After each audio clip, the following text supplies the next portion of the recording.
So, galing yan doon. Tubig yan doon, guys. Saan?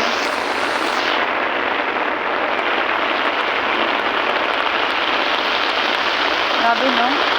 So, galing yan doon.